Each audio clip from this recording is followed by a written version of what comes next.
I am the tofu golem. Please enjoy the video. You start by setting the experiment so measurements are meaningful. Place a collimated light source and align the prism base approximately perpendicular. Then measure the incident angle theta with a protractor or goniometer. Next, send the beam through the prism and locate the emergent ray on the screen, mark its direction, and measure the emergent angle theta.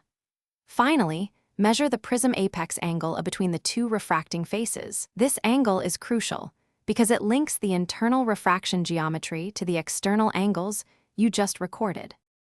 Once done measuring, move into algebra. Apply Snell's law at each face.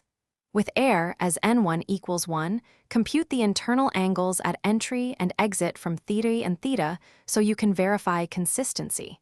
If you vary theta to find the minimum deviation deltamin, use the clean formula n equals sin, a plus deltamin, /2 divided by sin, a /2.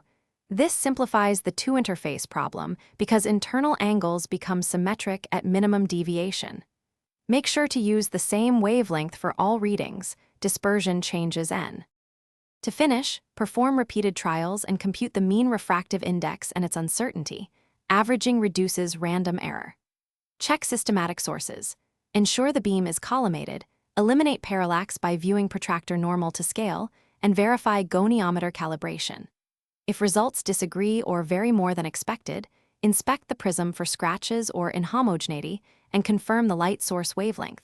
Dispersion or mixed wavelengths will skew. One quick tip: if readings drift, recenter the prism and repeat minimum deviation search carefully. Thanks for watching. Consider subscribing if we helped you today.